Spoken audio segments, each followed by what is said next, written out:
Hello and welcome to Spirited Discussion, a Spirit Island podcast.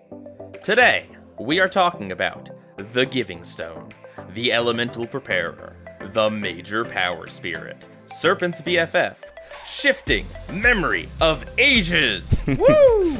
And today, and hopefully all future weeks, I will be joined by a brand new host. Thomas, would you like to introduce yourself? Absolutely, Alex. My name's Thomas.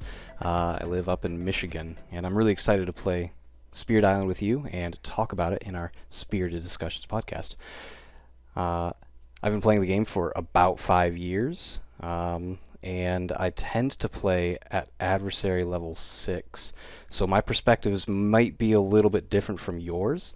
I hope that our opinions can mesh really well together as a result. Yes. I made sure to bring in someone who actually knows how to play this game, unlike myself. Okay. So yeah, we're doing the memory episode, and this is pretty big. It's a pretty big starting point for you, I'd say. Yeah, memory's not someone too simple to grok if you are new to the game, because so much of their capability is in the major power deck itself, and it's such a volatile asset to the entire game. Yeah, for sure. It's not a spirit that has the same exact game plan every single time. There are definitely some things that you want to be doing most of the time you play it, but the way this spirit acts is varies wildly depending on what spirit you're also playing with, as well as what you see in the major power deck. Absolutely. You can be a destructive powerhouse, but you could also be a support-oriented spirit that can't do much of anything, other than, of course, make everyone else do what they need to. So, to start here, the basic overview of this spirit is that it has kind of a few things going on. It is element-based in that it accumulates elements and it can spend them to threshold things for yourself and other people. It's very good at playing majors because of various things that it does, and it's just good at helping in general. So starting off talking about that element aspect of it is that it has insights into the world nature, which is the special rule that says that you can prepare and save elements. You can do this in a few different ways. You can either do this on the top track. Once you've uncovered it, you can just gain elements during the growth. You can play elemental teachings, which will get you one element marker, and you also have a unique innate power, observe the ever-changing world, that lets you either prepare one element marker, or through some shenanigans, the next 3 times a land changes, you can prepare an element marker each time. Do you have any thoughts about all of this? I do. I think that this right here is the spirit's soul. Every spirit has their own minigame, and this is theirs. If you remove this aspect from memory, you just have a shell of a spirit that's trying to do something and failing. It's interesting to note that this is how, when a lot of people start playing this game, this is how they kind of think that elements work, right? Where you spend them, yeah. Yeah, you get that element, and then you spend that element. So I have to imagine that maybe some of the design of this was based on how people think that the game should work, or when they first started playing. And I think that's really cool. And I love that the game gives you basically kind of have 3 different things to do with your elements, between using them yourself, giving them to other people, and then there's, on the bottom track, this one weird thing where you can spend 2 elements to get an extra card play. Yeah, so I really like that on the bottom track. It doesn't always mean you're playing an extra card, but because you are playing kind of a speculative slot machine on turns 1 and 2, because you don't know exactly what elements you want, sometimes you just have elements that are sitting around, and saying, oh, here you go, throw away this animal to play an extra card is really cool. Yeah, it's something I don't take advantage of all that often, but it is nice that you kind of have that if you ever just really need an extra card during your turn. The spirit doesn't have a lot of card plays, so it is nice to give you an alternate mode for it, and a dumping ground for elements you don't need. For sure. I also really like Observe the Changing World, the second mode of it, where, yes, there's easy ways to get elements, either just through your growth or through the top part of that, but the fact that the second one is you got to pick a land that things are going to move around in. And you can get 3 elements per turn by doing that, and it's very easy to hit that threshold itself. It's just 2 moon and 1 air, but sometimes it doesn't. Like you have to kind of play that game with other spirits of like, are you going to move stuff here? Is Dahan going to move here? What are you doing? It's tricky. It drives home the cooperative nature of the game because without having those elements, you generally only have 2, sometimes 3 card plays, and that means that you don't have the elements to do what you need to do innately, which means that you have to play this minigame. You need to play around with your allies to be able to get these elements. This also means that of all of the elements you care about, Moon is probably your most important one. Being Yeah. able to consistently get additional elements is really important. Not only that, you can lock in, like, knowing the invaders when they're going to ravage and then build, or their stage 2 escalation, can consistently get you 2 elements at the least.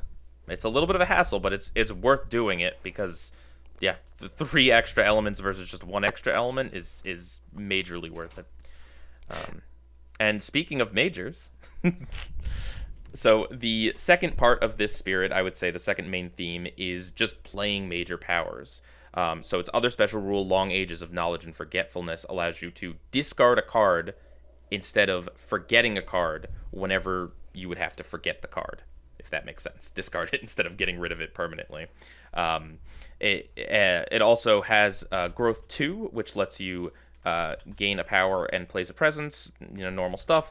But it has a decently high energy on its track, and its Growth 4 is kind of a button that you can press to get 9 energy, which is going to let you play any major power in the game.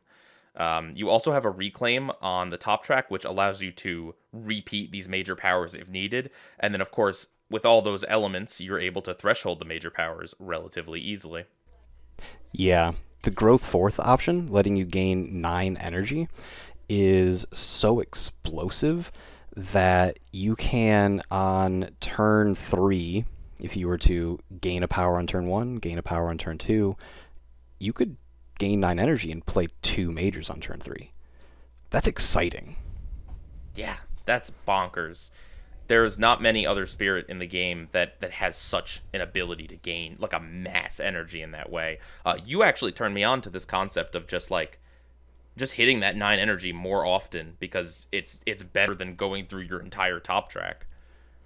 Yeah, if you are looking specifically for energy acquisition, you will get more bang for your buck by hitting the plus 9 energy than going off the top track every single time.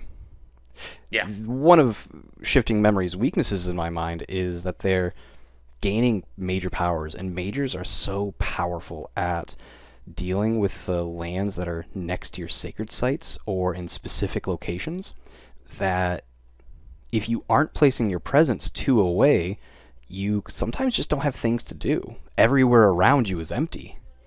And so the benefit of placing your presence isn't always, I need to get more energy per turn. It's, I need more range. yeah. That's fair. And there are other good things on the top track. That Reclaim 1 I mentioned, and then Yes. the Prepare 1 element.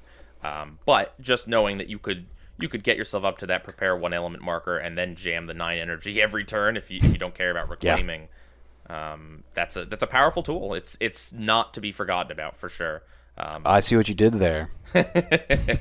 So the kind of third bucket that I would put the spirit in is that it is good at helping other spirits. So Boon of Ancient Memories and Elemental Teachings are cards that it has that allow other players to either cheat major powers or just gain minor powers. It lets them pay 2 energy instead of forgetting a major power card, instead of forgetting a card to play the major power card. And Elemental Teachings allows you to share your elements with other players. You get to gain the 1, and then you share up to 3. You don't have to share all 3. And then on top of that, it has a card, Study the Invader's Fears, which is 2 fear, and then you turn the top card of the fear deck face up, which I consider that to be like a helping other spirits card, because when everyone knows what the fear card is, it's a lot easier to kind of, I guess, play to it. I agree completely. Knowing what the top card of the fear deck is so important. spending resources to be able to get defend in the right location feels kind of bad whenever you flip over the fear card and it says defend one per Dahan. You're like, well, there are already two Dahan there. I didn't need to do this. Being able to say to your allies, no, no, this is okay, this is coming, you can do other things, it's a really powerful resource. Yeah, for sure. It's one of those cards that's just great to jam whenever you have no better thing to do. Um, you know, two fear, which is if you're playing solo, that's half a fear card. That's huge. Yeah, and then just turn it face up. It does have the weird caveat that you have to be in a land that has a town or a city, so don't get tripped up by that because usually you're there, but every so often you'll go to play this card and you'll be like, wait a minute, hang on, I ain't there. Yeah. This leads into that same concept I was talking about where they feel restricted in what they can do on targeting because they can often deal with where they're at. And sometimes you play this and you're like, wait, there's nothing underneath me. What do I do now? Yeah, it's always an interesting puzzle with some spirits that are just crazy powerful, but only where they're at. Like Heart of the Wildfire is a great example of that. Yeah. Where it's super powerful where it is, but it can't always get other places very easily. Yeah. And often comes at a cost if you really need to do something. Thankfully, memory is easy to just place two away, but, you know. It is good that 3 out of the 4 growths let you place a presence, but to what you're saying, the reclaim is at 0, so that doesn't help you get where you need to go. Yep. And then the gain 2 energy is only 1 away. So you're whenever you gain a power card and get that extra 2 range of placing a presence, you want to make sure you're utilizing that fully. And whenever you are gaining a power, you always want to gain the power and then place your presence. And so whenever you see that major power, you get to go, oh, there's a jungle hungers. I need to place it on the jungle. Oh, this one needs a sacred site. I can prepare for it using my reclaim 0 next turn. So then, all that said, the last kind of rules, powers, innates, whatever that we haven't talked about are just kind of the miscellaneous things. You might be wondering, how does this spirit affect the board? Well, naturally it doesn't very well. Not very well. No, there is Share the Secrets of Survival, which is honestly a good card. So very strong. it basically allows you to either gather up to 2 Dahan, or each time Dahan would be destroyed in target land, destroy 2 or fewer Dahan. And if you threshold it with 3 air, you get to do both. And guess what? That's real easy to do with this spirit. So that's nice. Yeah, something that we didn't mention earlier is that you can spend your elements onto your innates. And Yes. I find myself spending 1 earth on this to get defend 3 really frequently. But I'm also finding myself spending 1 moon on observe the ever-changing world to be able to get an extra token. Yeah. So even though you can spend your elements on major powers, I'm often looking at these as well. For sure. Yeah. Well, so there's also Learn the Invader's Tactics, which is the other innate power that the spirit has, which is either defend 2, defend 3, or defend 2 per card in the invader discard pile. And weirdly, the first 2 there are pretty easy to threshold. In fact, almost everything in the innate category is very easy to threshold. Perhaps counterintuitively, it might seem. And then the third stage is like 2 moon, 3 air, 4 earth. I never get to the third stage of this, which is defend 2 per card in the invader discard pile. I've done it maybe once. It's really rare.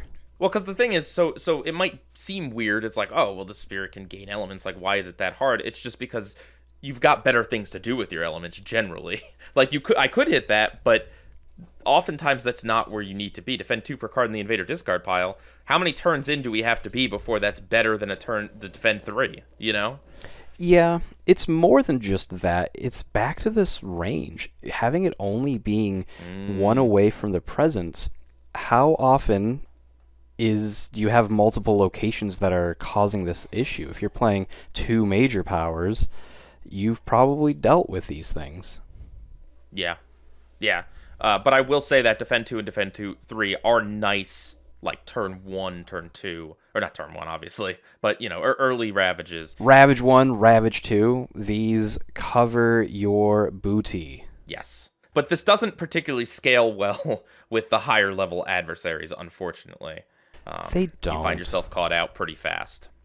Yeah, a Russia Explorer is still able to be defended, but Russian Explorer plus Town is it requires the defend 3 by itself, and the normal Explorer Town City is too much even at no adversary.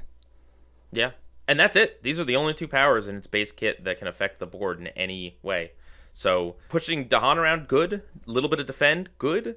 But that gets outpaced very, very fast if you're not doing other things. Yeah. Something to like see how much your spirit affects the board is to play against no adversary, just the base game, or perhaps a stage 2 escalation, and never pick up a power card. How much do they struggle? And memory can win, but it is a meaningful challenge because they're required to effectively reclaim and move Dahan to be able to then defend and prevent Dahan from dying. That's the only thing they can do. They'll struggle. Like baby Thunder Speaker. Yeah. And if you were to do that same thing on another spirit like Thunder Speaker, you'll find that they will crush the board at no adversary. Yeah. That's a really interesting way to look at it.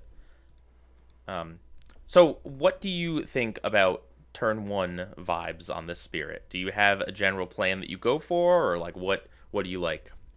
Yeah, it took me a couple of plays to move away from gaining 2 energy and having 3 energy to be able to then pick up a major power and play it on turn 2. I am so consistently ready with other spirits to try to forget from my discard. But that's not a weakness that memory has.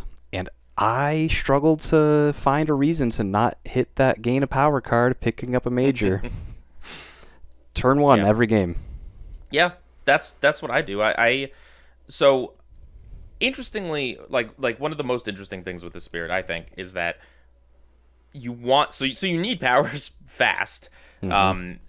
But on top of that, when I'm doing my first turn draft, which I do that every time, I'm not just looking for like what is the most powerful major here, or even like what is the best threshold. I'm looking for what is a card that I can kind of consistently play a few times in the early game, because there are powerful cards in this game, right, that are like you see it and you're like, oh, that's great, but like you need kind of something that you can get up and running fast. Of course, you do look at the thresholds, and you do look at what has a really good threshold, because that's not as much of a problem for this spirit.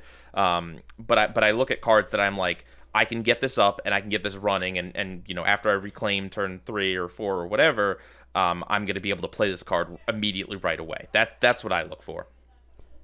So the things that I'm looking for more than anything are, does it have a moon? Does it cost 4 or less?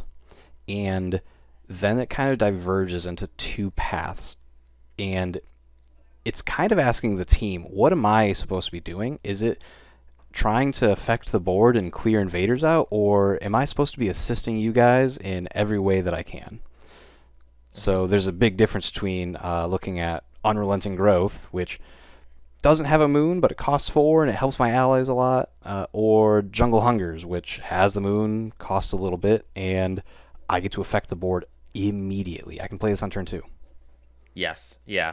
The spirit plays obviously very differently at solo, which I played quite a few games at, because you can't rely on teammates. But also, even when you're playing with teammates, it really does depend on how much are you going to be a team spirit, or how much are you going to be the major power spirit. Yeah. Something that I don't find to be an issue when you're playing solo is having 2 sacred sites puts you at range 1 of almost every single land, if not actually every single land on the map. And so that weakness that I keep bringing up doesn't exist when you're playing solo. Not as much, no. Okay, so you mentioned 2 power cards before. I did. So this is a part of what's going to hopefully be a recurring segment on this show, is that I have a draft here. I actually screenshotted it from one of my games, and I know what I picked, and I know the outcome of the game. So I'm going to give you the four options, and you let me know at home what you think you'd pick in the comments, and Thomas is also going to let me know what he would pick. And if you want a visual of this, go to the YouTube video version of the podcast. So this is turn one, so there's not too much crazy going on the board. I'm playing Sweden, I think level 3. I'm not sure, but I'm playing Sweden.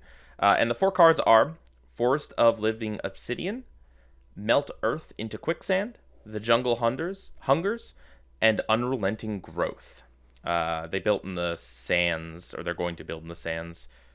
And I'm playing on board B. I think that's just about all you need to know. Yeah, I think that covers basically all of it. You're looking at some pretty powerful cards here. And Yes. Unrelenting Growth is a card that you want to be playing early and often. And I don't think that's the pick. Oh, and I should mention this is a solo game. That matters a lot. It does. That makes a big difference. It's pretty huge. There are times where Unrelenting Growth is the pick, and on turn 2, you can actually pick up that 9 energy, or gain 2 energy and go off the top. You'll have 4 energy, and you can target an ally with this. It's incredible explosive growth. But right here, I think I'm picking Jungle Hungers every time. Okay. Interesting. You get to next turn grow, or on this turn, you get to grow onto your land 4, which is a jungle, and it affects both the entire coast and both sands, potentially, that are growing right now. Okay. I did, in fact, take the Jungle Hungers. I really liked Living Obsidian as well. Like, I was looking for things that could just kind of clear things out. But the Jungle Hungers was a little bit cheaper, and I just thought that it would do the best job of really kind of getting everything, because there's a city on one of the jungles and there's a town on one of the other jungles. Not that particularly matters, but I mean, they're right there. For sure. And it's also really easy to threshold. 2 moon and 3 plant. That's not a lot of elements. So I took that and I absolutely crushed this game. I won in Terror level 2. I just demolished everything. It was one of the quickest games of Spirit Island I've ever played. So I'm glad I screenshotted this at the time, because I'm like, oh, I think this is a good choice. But as it turns out, I feel vindicated, because I feel like I made the right choice. I agree. As I said, I would also take that. Something that's notable is that the 2-3 threshold, 2 of one element, 3 of another, is incredibly simple for most spirits to threshold, but you have a card, the Boon of Ancient Memories, that has the moon and the grass, which means that you just need 1 more grass to be able to max this threshold, and you are producing the moon to be able to activate your Observe the Ever-Changing World. And so if you don't do anything more, those 2 cards threshold this by themselves. It's phenomenal, and really anything that doesn't take that many elements is just you could just do that. You could just do that very easily with the spirit. So, weaknesses. The spirits got them, for sure. They do. They're kind of all over the place. And one of their biggest weaknesses, I've talked about it many times, is this range, but that's not what I want to say. It's actually their volatility. The major power deck, if you're not interacting with that, that means you're not interacting with your mini game of gaining elements. And you're not really utilizing the power that you have, which is picking up major powers. Your innate to be able to forget by discarding is tied to them. Your G4 to gain a bunch of energy is tied to that. Everything is connected to playing majors early and often. And the major deck just has a lot of duds. Sometimes you don't find what you need, and that creates really, really volatile situations. Yeah. Especially sometimes early in the game, it's an issue, because so the spirit really excels at big problems in 1 or 2 lands. That's what the major deck does a lot of the time. The spirit struggles with, okay, there's a few towns in every single land, or 1 town in every land. It struggles with that sort of thing because it can't play a lot of powers, and not a ton of the major powers can affect more than 1 land at a time. So yeah, I think you absolutely nailed it. The draft is so important, and sometimes you just, even if they're good cards, they're just not the cards that you need or are looking for, and that can really stink. This is not a spirit that is like highly consistent, I would say, unless you're playing with another spirit. I absolutely agree. And my preference, the way that I play most of my games, is 2 or 3 players. And so I get to rely on my teammates to cover my weaknesses, and I can look for another major power. And my favorite way to engage with this spirit is to pick up 2 major powers, gain 9 energy, and play both of them and hope that it does something good enough. Nice, nice. Yeah, Do I think it's the strongest? Absolutely not. But is it the most fun? What can go wrong with 2 major powers on turn 3? I know. It's fantastic. Um, okay, so it is time for a gift guide. So, if you are playing with a shifting memory of ages, what should you get them this holiday season? Card plays. Yeah, card plays. Are there cards that do that? There are, yes. Spur On with Words of Fire and Exaltation of the Incandescent Sky are the 2 cards that aren't spirit dependent that give you card plays. Spur On with Words of Fire is really exciting whenever you have a gauntlet of major powers in your hand and you get to only play 2 cards a turn. Oh man, I'm looking to play another one, guys. Yeah, I mean, I like giving memory cards that just kind of manipulate power cards. I really like playing Gift of Twin Days on this spirit because oftentimes the lowest cost power card they have in play is a major power, and whenever you're duplicating major powers, you're doing some decent things. Of course, naturally, Power Storm is another version of that, and Power Storm's also kind of funny because if you play Power Storm on memory, memory can also, before you play Power Storm, of course, give you some elements, so maybe you threshold Power Storm on memory, and then memory does some crazy things. It's a fun feedback loop. It is. If you're giving the elements to Power Storm threshold, that means that you're down 1 card, and for this to really be explosive, you probably need more cards in play. It's a challenging aspect That's of fair. them. But being able to give the Power Storm player these elements for them to target someone else, Oh, that's true too. yeah, Huh. it goes to the moon. I give you, and you give them, and they give me. All right. I would also put Sky Stretches to Shore in this kind of category. I think it's a nice thing to give because if you're turning a slow major power into a fast major power, sometimes that is the emergency that like button that you need, and you get to give it extra range for coastal lands. Which, Yeah. as you mentioned, there's an issue with range on this spirit. I think that shores up 2 of their weaknesses. A lot of these major powers that are exceptionally powerful are slow. Make them fast, give them range. It does what you want. It's everything you need. But really, honestly, this spirit is one of those spirits that a lot of the different gifts and things can help it. Really, it has good ways of getting energy, but it could always use some more energy. If you're spending 9 a turn, I wouldn't say no to more. Yeah. And hey, I mean, memory is such a kind and giving spirit. You should really think of them sometimes. It's very important. Every game, they will give out their benefits, boons, and powers to their allies. It's only generous enough for you to do the same to them. For sure. So, now moving on to cards that you want as this spirit, like neat interactions or interesting combos or whatever. What do you think? What are some of your favorite cards to play as this spirit?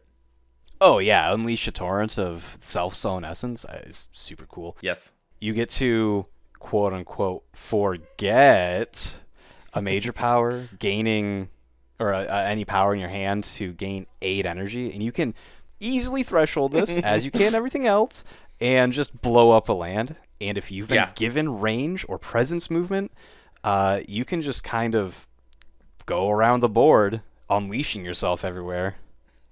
I have power stormed this because it's just it's insane what this card can do alone. But when you start duplicating it and you're gaining 6 15 or energy like a turn and dealing however much you need to in its own lands. It's like it is bonkers.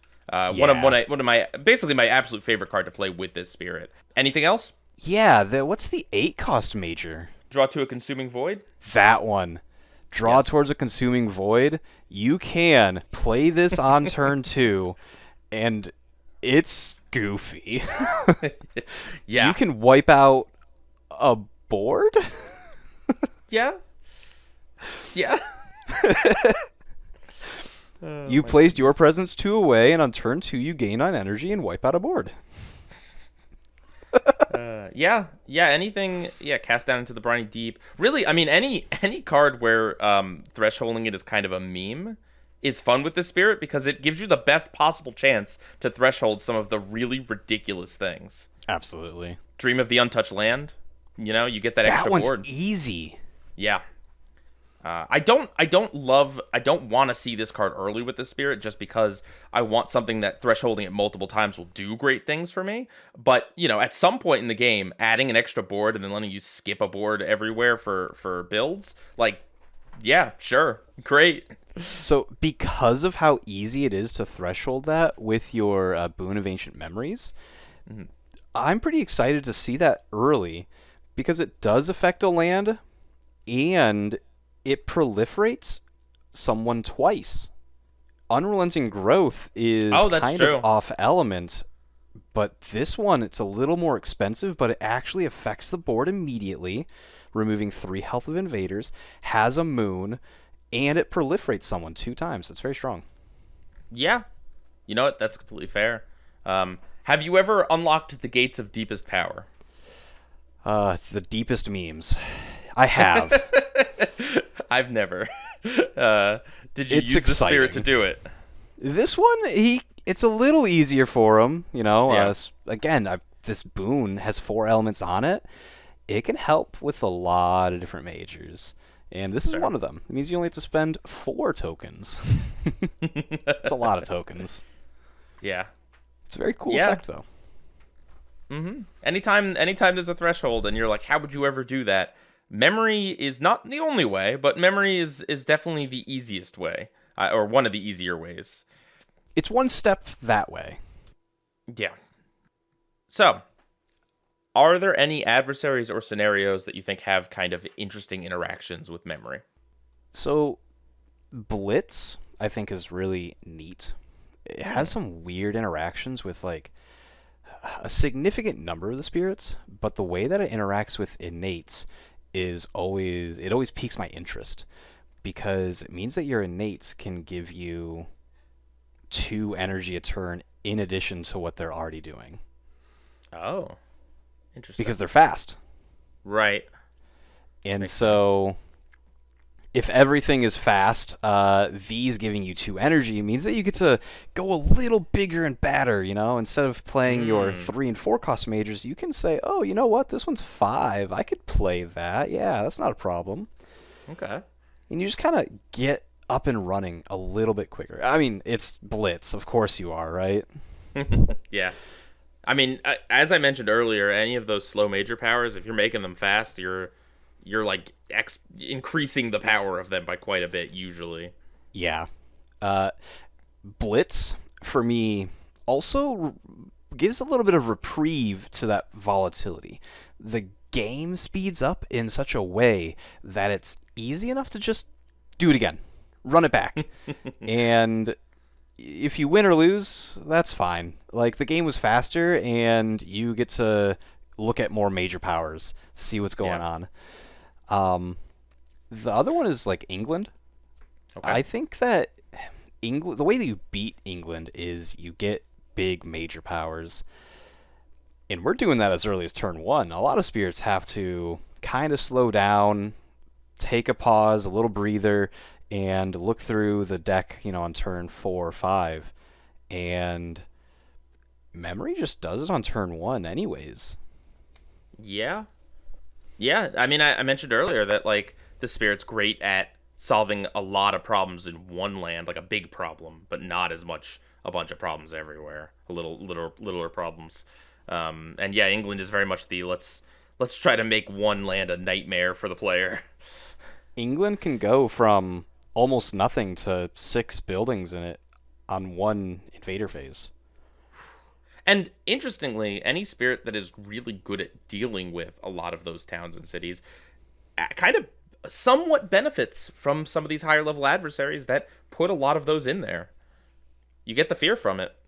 Yeah. Interesting. Yeah. We talked about the issue with the kind of slower start to memory, how you can't do much with the base kit, and then if you get a poor draft on the first turn or the second turn or whatever, you're in trouble. So I would just kind of say any really high level adversary that gets going very fast is a problem for this spirit. I think that brings me to Sweden. Yeah? Sweden's hard. Yeah. They start off the bat just punching you so hard, and your defend 3 isn't enough. Basically useless. Basically useless. Yeah. And if you can't deal with Sweden early, like the way that you deal with Sweden is by pushing their buildings around so that they don't have much to do, and you control them. He doesn't have that in his base kit. You aren't controlling Sweden, and you don't have the way to defend Sweden. And Sweden, interestingly, has no alternate loss condition. But that's a lie, because their alternate loss condition is Blight, and they're going to do it quick. Yeah. Yeah. No, 100%. I had that down as well, that Sweden is it's a tricky one with this particular spirit. I would also say, I mean, there's a few adversaries that do this, but the ones that give like towns or cities extra health, it's not like a huge problem for the spirit, but in terms of its base kit, that whole pushing and protecting Dahan, that like proposition is less juicy for you. And anytime a Dahan can't kill a town, like one Dahan kills an explorer at most, that's rough. That is a rough proposition. Habsburg is the one that has extra health on their towns, and they also hit really hard, really early. Yeah. And they have a similar loss condition, where if they're blighting, they're causing a loss condition for realsies. It's a bad problem. Mm-hmm. For sure. Anything else? I don't interact with the what are they called? The scenarios that often. Mm-hmm. I have played Rituals of the Destroying Flame with the Spirit, as well as Elemental Invocation. And interesting. These are goofy. So Rituals of the Destroying Flame it requires forgetting, and you just kind of get to, forget by discarding. And so it creates a weird synergy. An Elemental Invocation, well, it's kind of hard to threshold everything all the time, and this just pushes you over the edge. Yeah, if you ever really want to threshold one of those meme cards, play this spirit with Elemental Invocation. It's goofy, okay? It's kind of expensive energy-wise, but, I mean, if you want to threshold something all the time, every turn, I know I do. Oh, for sure. Mm-hmm. Okay. So moving on to interactions with the various decks. The Blight cards, the Event cards, the Fear cards. Is there any interesting spice going on with this spirit? The only one that comes to mind, and I experienced this last week, was the Struggles of Growth. Okay. Its Healthy Island side gives you 2 options. You can either destroy 2 of your presence to gain a power card. Love it. You can gain a major, and often forgetting one of your sacred sites isn't that big of a deal because you've dealt with everything around it. Mm-hmm. The alternative is you can forget a power card by discarding, gain 2 energy, and move your presence up to 4 away, which gives you that relocation power that I'm looking for time and time again playing the spirit. Yeah, that makes sense. Looking at the Blight cards real quick, I have to say Back Against the Wall is kind of a spicy one, where getting an extra card play on the spirit is pretty nice. For It sure. doesn't give you a lot of blight to play around with, but that extra card play could do some pretty spice things for sure. All of Um, the blighted island cards that have 2 blight per player are always tantalizing. yeah, I love them because they create such powerful positions for the spirits. But of course, at such a high risk, you've got to play on the knife's edge every single time. yeah. It really depends on what your island's looking like. Kalen once talked about the concept that like blight blight is kind of not really like a great linear resource because it doesn't really matter how much blight is on the blight card. If there's a blight in every single land on the island, you're cascading, you lose. Like Yeah. there's this issue of how much is on the island. So obviously that sort of thing depends on how blighted the island truly is. If you've hit any of those still healthy cards or had any other weird things happen. But another interesting thing is that so if you're just playing with, I guess, the base game cards, which you probably wouldn't do because it's a Jagged Earth Spirit, but the base game offers 2 blighted cards, and one of them is just you destroy your presence every time, and then the other one is destroy your presence every time or forget a power Forget card. a power, yeah. Yeah, so if for whatever reason you were just playing with those cards and this spirit, one of these is a lot better for you than the So other 50-50, baby. Yeah. I You mean, know, in general, those are still in the game. You can find Memory Fades to Dust yeah. while playing with more Bladed Island cards. Yeah, absolutely. And then on that note, there's a myriad of events that cost you elements. And not only does the spirit have elements to just kind of give away if it really wants to or needs to, but the fact that it can forget a card by just discarding it to pay for 4 of it is very helpful. But it is very, very, very important to know you can only do this once per action. If you forget a second card, that card actually gets forgotten. Yeah. So your most powerful, this is part of the design of Spirit Island, in my opinion, is that it's pushing you to reclaim as you get your most powerful cards. It's one of the weaknesses of the game, in my opinion. And these events facilitate this spirit to say, oh, I'll forget by discarding, and then I'll just discard this and put 8 energy forward and then reclaim. It's something I wanted to do anyways. My most powerful cards are in the discard pile. I wanted to reclaim, so I'll just discard all of these and gain a bunch of energy anyways. Yeah, that's true.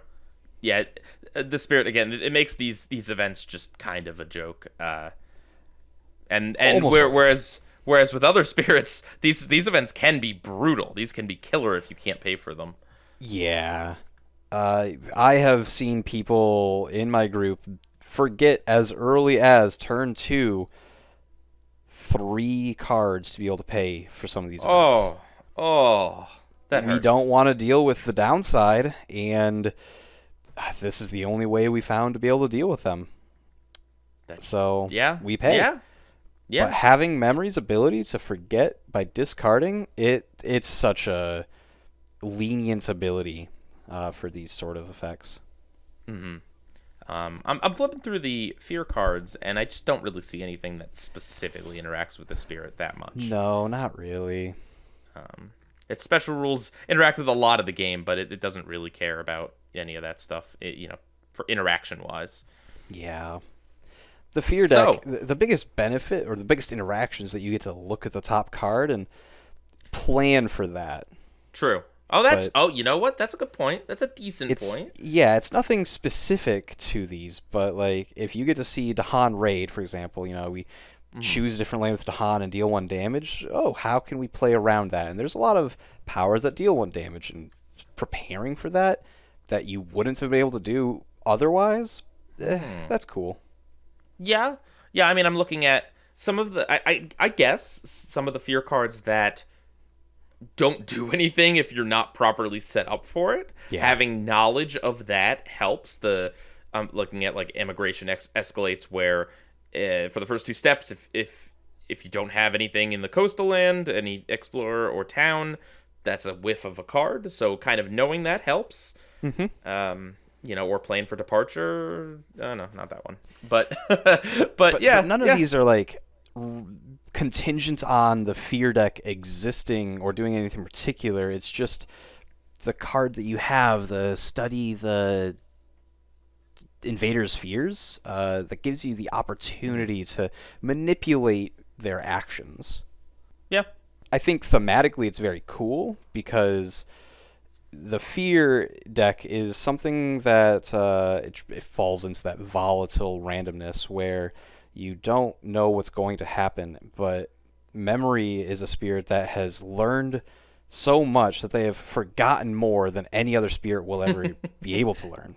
Oh, that's good. And That's good. this is like another thing. They've learned how they interact with the world when they're afraid. Hmm. Interesting stuff. I think So, that's pretty neat. yeah. So speaking of spirits, and can you think of any spirit that people like playing with this particular spirit? You mentioned it in the first minute, and Yeah. it's Serpent. Yes. It's Um, Serpent. so I've only ever had like a little taste of this. I played a four-player game with two of my friends in person. The only four-player game I've ever played, other than the one time I tried four-handed, and my friend who was only had ever played the base game picked Serpent.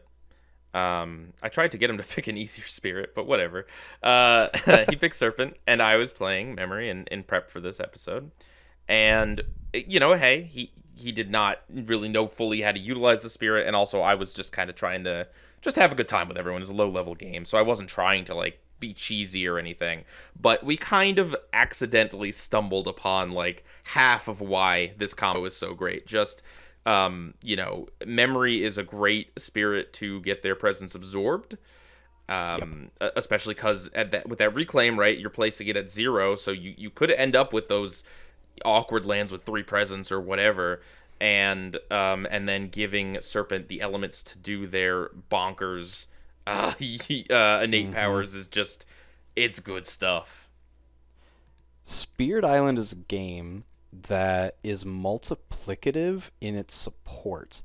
This isn't done intentionally through design, where a lot of cooperative games you have to deal damage, and damage is the most powerful thing. In Spirit Island, it's just very rarely true. Um, and so both of these spirits, the Snek and Memory, Mhm. are innately support spirits, and so they just multiply each other and go to the moon very quickly. And once you put in a third spirit in there, it just keeps going. Yeah, it's kind of crazy because you would think that maybe two supports together is like, well, no one's doing anything, but in this game, it means that maybe no one's doing anything for a little while, but then just absolute explosion of power. Yeah, it's if the spirits are going up in power over time, the invaders are also going up. The supports are saying, "Oh yeah, well we'll go up faster," and they just shoot to the moon, while other spirits are like doing a small line slightly above the adversaries. Yeah, and I mean, speaking of the lore, like you mentioned before, just the fact that Serpent is a spirit that just kind of is just hanging out, just relaxing under the island, and eventually, when it's good and ready, it'll come out and start doing crazy stuff. hmm Memory's the kind of spirit that has no problem waiting for it. It can wait for ages. Memory of ages, of course. Yep, it remembers the last time Serpent woke up, and it'll be here for the next time. Absolutely. Yeah. So that's a So cool one. it is super cool. I played this last week, Immense Lightning, Okay. and this is fun. So Interesting. Immense Lightning is another major spirit, Hmm. and Lightning's biggest weakness, like beyond a shadow of a doubt, their biggest weakness is that they do not gain cards easily. Mm. And you being able to turn one, give them a boon of ancient memories, say, hey, pick up Mm. a power, actually pick up a major power, pay 2 energy, they have an abundance of it. It's night and day the way that that spirit gets to interact with the game moving forward. That's nice. And then, of course, you get to help them threshold things. And because they're immense, playing a major gives them 2 elements. Not playing cards that gives them elements. You existing gives them elements. Yeah. Wow. It's really cool. That's awesome. And they make you fast. You pick up these slow majors, and they're like, oh, you want to go fast? I am Speedy Bird. I have yet to mess around with that particular aspect, but soon. If you have it at home, I recommend trying it out. It's much more fun for me than base lightning. It's not sparking, but it's a big boon for me. All right. Yeah. Yeah. I'm aiming to play as much of Feather and Flame content I can before we talk about it in a few weeks. Hopefully. I'm pretty excited about that. Yeah, should be good. Should be good. Anyone else? The last one that really clicks for me, and this is probably because I just have a large affinity for Bodan, is Breath of Darkness? No, it's not Breath of Darkness. It's Bringer of Dreams and Nightmares. He is so cool as like a spirit concept, and he can't affect the board, not in a meaningful way, and so it's a race. It is a race to the finish line, and playing this roulette of what majors are you going to get when you're playing one spirit that's doing it, it's challenging. But when you're playing 2 spirits, yeah. So we just sit here and watch nothing, watch the land get ravaged and ravaged and ravaged. Yeah, yep. It's gonna get bad and then worse, and then probably worse again. But eventually, we're either going to win or lose by the edge of our seats, and it's going to be super cool with this climatic ending where we just make a bunch of fear out of nowhere. It's an ugly game. Longtime listeners of this podcast know that whenever Kaylin brought up Bringer of Dreams and Nightmares, it is literally just to tell me about some bonkers, insane, stupid thing that people can do with 4 spirit combos plus that spirit plus other things going on to generate 36,000 feet. 36,000? That's a pretty casual number. I'm sorry. I gotta get them numbers up. Rookie numbers. Oh, goodness. Yeah, it's absolutely degenerate what they're capable of doing, but that's not something that I engage with. I have done the goofy Bringer of Dreams and Nightmares with Shroud, bring a bunch of buildings. Oh, and Finder of Paths Unseen. Bring a bunch of buildings to one location, put them down to 1 health, and just keep blowing the land up. I've done it. It's goofy. It's fun. But that's not the way I play the game normally. And so having a Bringer of Dreams and Nightmares in my game means, all right, let's have a race. Nice. This is another one that's in concept. I've never actually done this together. I don't know if there's any actual synergy here, but thematically, I like the idea of playing a Starlight and Memory game just because they're very elemental focused, I guess. Something about that just feels right to me. Yeah, something that's super cool about those two is that Starlight has a card to allow someone to forget, right?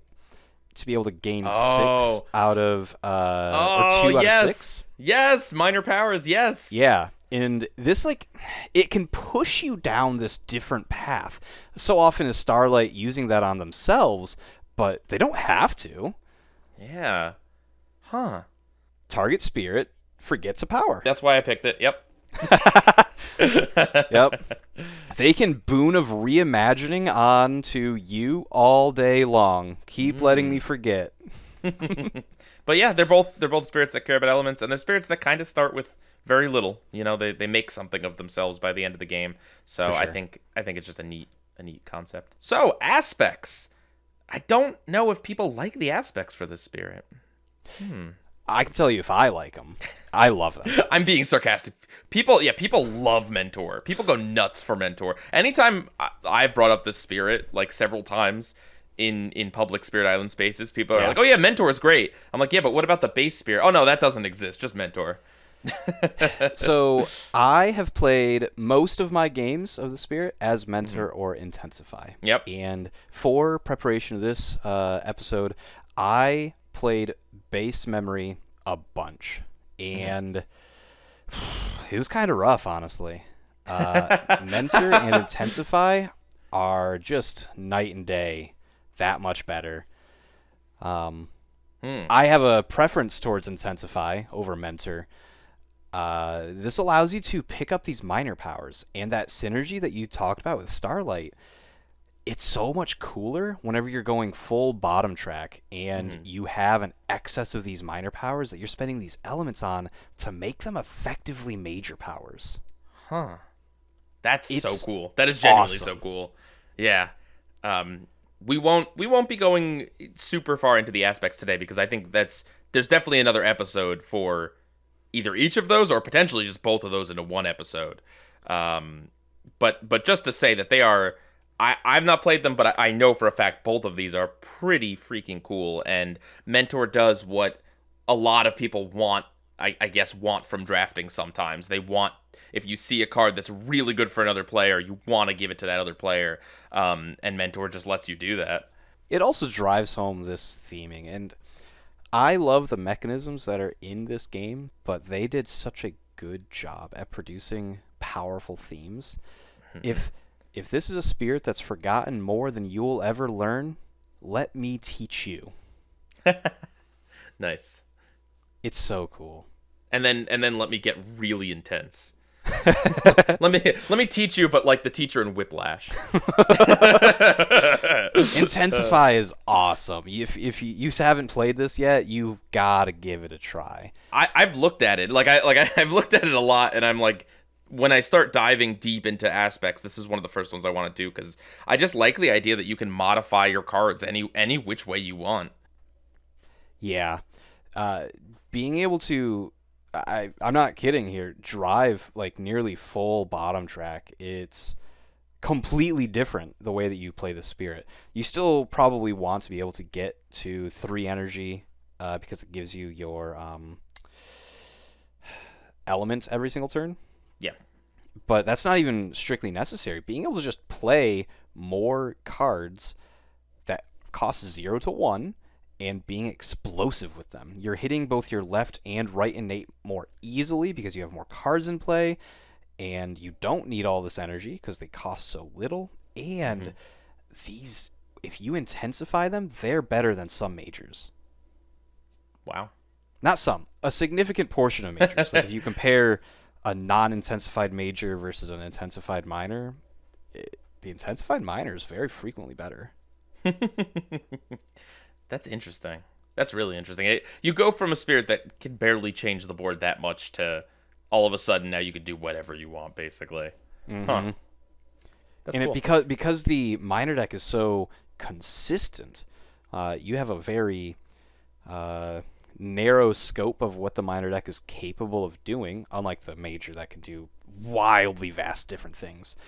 You are going to be doing pretty powerful things basically every turn, starting from turn 1.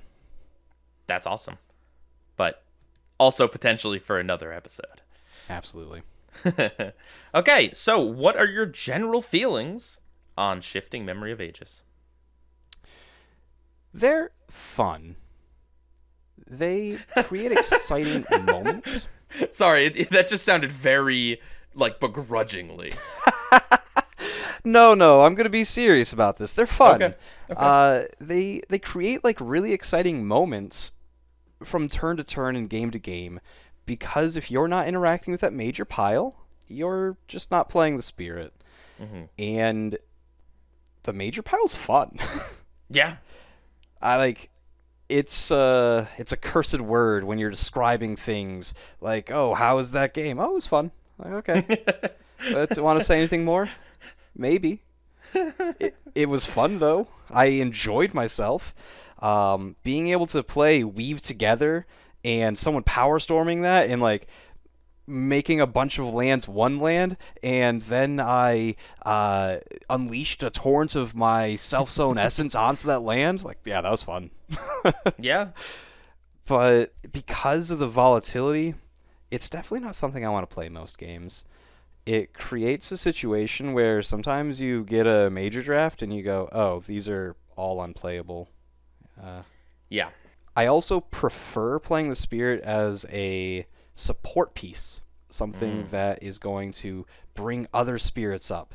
And whenever you do that, while while I'm saying that volatility isn't something I want to experience every game, being too consistent is also a little boring. Mm-hmm. And they can really consistently do the same things every single game by saying, here are your elements, here's your power, here are your elements, here are your elements. It's interesting. It's interesting. I very much like the Spirit. I had not had any experience playing it before this, before working on this, but my wife played the Spirit quite a lot. And so I really liked playing with the Spirit, of course, because Yeah. anytime that you are getting a bunch of things or even a few things in a game, you're doing great. But I really enjoyed playing kind of what I consider just like selfish memory, where hey, I'll give someone an element every once in a while or a card draft, but for the most part, I'm looking to get my majors and play my majors and threshold them. And one of my weaknesses in Spirit Island is I don't draft majors enough. Like I just don't. Like I'm trying to work on that. But like I'm always worried about like, am I gonna get 4 cards that are like 5 cost and above and not be able to play these as fangs or whatever. But I this Spirit lets me just kind of go nuts on that, and it is fun, as you mentioned. It is just fun to threshold even the stupid meme stuff. Yeah, casting down and destroying a whole board, or adding a board, or I don't know whatever the Gates of Deepest Power even does. I don't even know, man. I don't even know. I just know it's wacky. Do you need to know? Because I'm No. thresholding it. Yeah. So like, it's a lot of fun to do that. On the flip side, though, I will say, you're absolutely right that like, if you want to consistently win with this Spirit, the best thing you can do is play with a different Spirit that has a really good innate that you just consistently are throwing elements at and letting them do the bottom thing that they get to do and whatever. That's probably the strategically the best thing to do with this Spirit.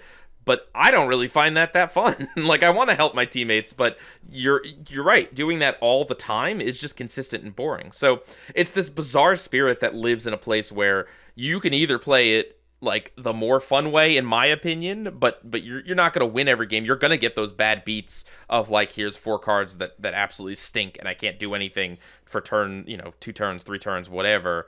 The whole game. Yeah, yeah. Yeah, so or you have the Spirit that is just like ultra consistent, and yeah, I mean, again, the combo with Serpent is people know it very well because for good reason. So yeah, it's just an interesting Spirit, and I will say one thing too. It also depends on like how you play, because if you play only physically or majoritarily physically, having to reset the game because you got bad drafts and lost really fast is much less fun than when you're playing digitally and you play and oh well, I lost turn 3, let's boot it up again, or this isn't going well, let me just restart. That matters a lot, I think, in terms of just fun. I agree. Almost all of my games are in person, IRL, at the table. And you're right. Shuffling it up and playing again, you're like, do I really want to roll the dice on this again? Yeah. It can be a little bit of a dread. But when it happens, when you get those rolls and someone says, hey, could you give me elements? And you go, I think what I'm doing is a little bit better. It's fun. I'll tell you what, I can get my what is it, the elemental teachings. I'll get the one element I get from that. I'll toss that to you. But otherwise, no, you can't have any elements. Sorry. These are mine, and I'm struggling Yes. to keep up. Yes. It's like, yes, I know we're losing the game, but I'm trying to do something really wacky. So, yeah. And it's funny because I have a hesitance against playing the monkey, the Trickster. weird. Yeah, Trickster. I'm a little apprehensive to play that because I feel like it does revolve around a lot of randomness and. Pretty sure it's my buddy's favorite Spirit. Oh, yeah. Well, I feel like my excuse of like, oh, I don't want too much randomness has gone out the door because I loved this spirit, and this spirit, it's not Yeah. like random, but it is reliant on the draft, which is pretty dang random. So maybe it's time to play Trickster soon. Let's see what happens. All right. Well, thank you everyone for joining us this week. Thank you, Thomas. This was fantastic. Yeah, thanks for having me on. This has been a really exciting and fun discussion, a spirited discussion. Yes, indeed. Would you like to announce the next episode? Yeah, I really want to talk talk about fear. What does it do for the game? What is it thematically? What do the cards do? And how do we as players and spirits interact with the entire system of fear? Interesting. And one last bit of business. We have a Discord. Yay. Come click the link. Come check it out. Have a chat with us. Link in the description. Yeah, if you ever want to jam a game with one of us or just chat or whatever, or I don't know, give us feedback. Say if you want me replaced as well. We could arrange that. It could happen. This is my podcast now, Alex. I think we're gonna have to find someone. Next week it'll be you and Kaylin. I'll be gone. He's coming back. Maybe when the serpent wakes up. When the serpent wakes up. All right, everyone. Thanks for joining us. Bye. Bye.